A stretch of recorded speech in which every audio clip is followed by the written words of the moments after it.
Yo, so after years and years of research, I finally came up with the best albums of 2021. It honestly took me like freaking 30 minutes, but that's not even the point. The point is, I have a list for y'all. So 2021 has been a real year for music, man. Like, I enjoyed almost every project, but there are some that I did not enjoy as well. So I'm gonna go over some of my top 10 favorite albums of 2021, albums that were not so good, and some albums I missed out on, and some albums that didn't make the list but are really good. So hit that subscribe button, like this video, join the Stevie TV fam, and comment below your favorite album of 2021. Master Steve, y'all. Yeah, man, so to start the list off, I have to mention Jasmine Sullivan. I feel like that album was just crazy.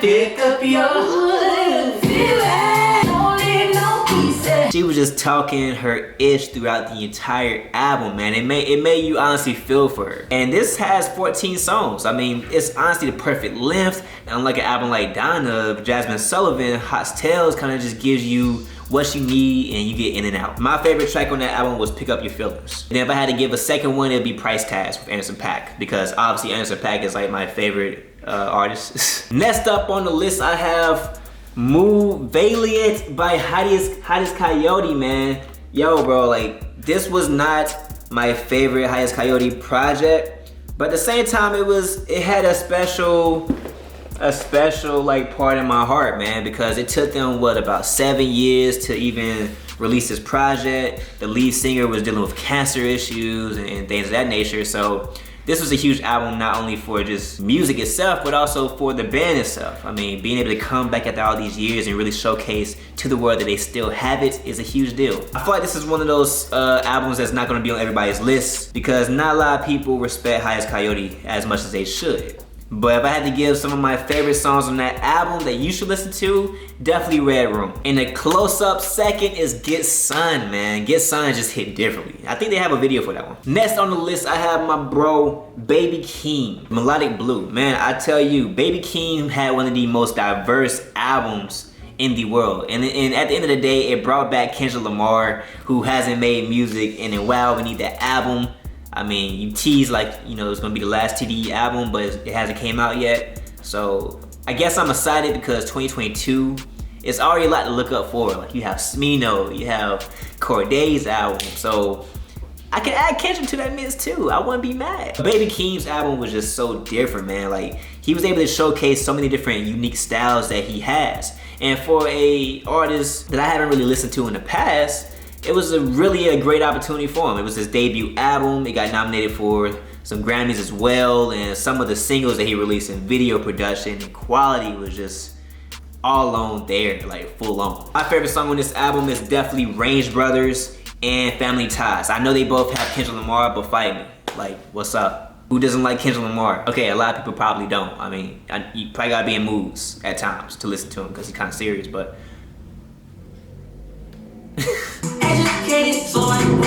Alright, next up on the list, man, it's gonna surprise a lot of y'all too. Leon Bridges' Gold Digger Sound. Man, that album was freaking phenomenal. There was literally no miss whatsoever. The instrumentation was just phenomenal. And his vocal quality throughout every single track just hit. His harmonies was phenomenal as well.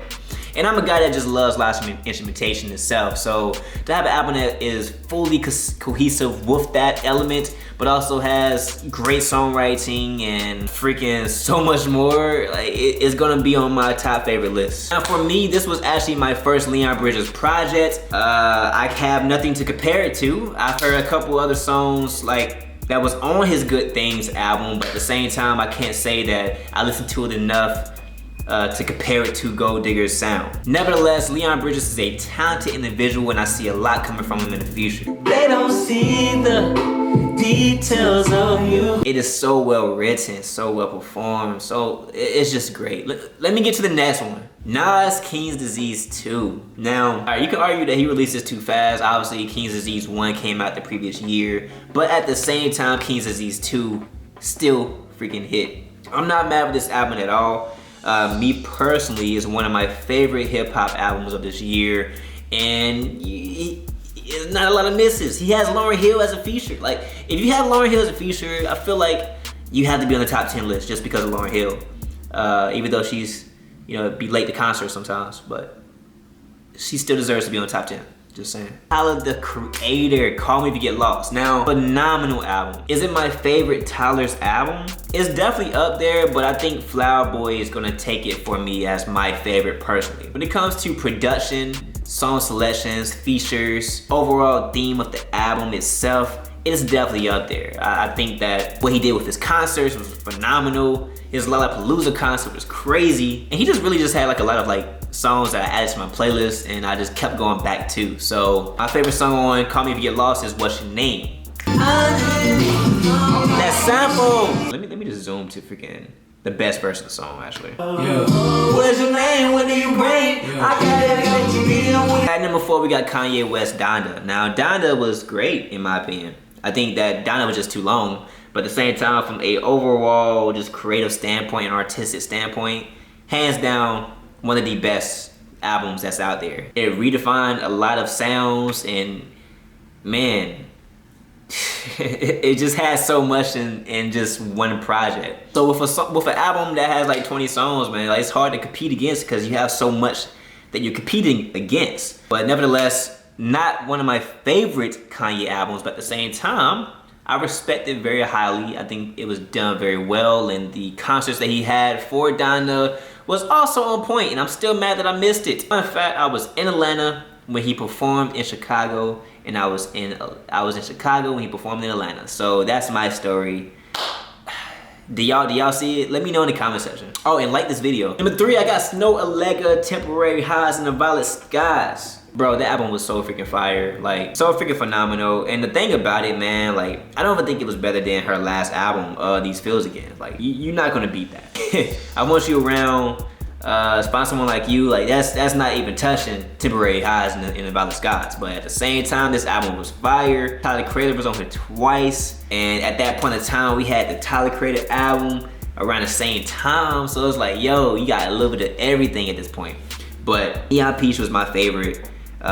Just because of just the unique sound of it.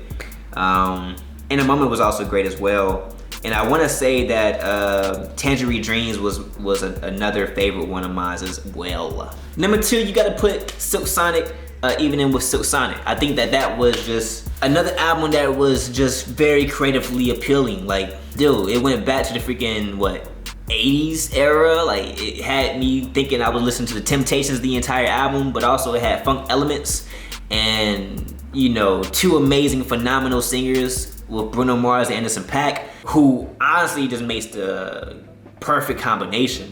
Let's just be real, they make a great combination. So yeah, man, I almost put that as number 1, but I heard Adele's album 30, which was phenomenal, man. From an engineering standpoint, dude, it was great. There's no skips. You can listen to this album all the way throughout. It will put you in the mood, but at the same time, her singing was phenomenal, the instrumentation is phenomenal, the writing is, man, the writing makes the album.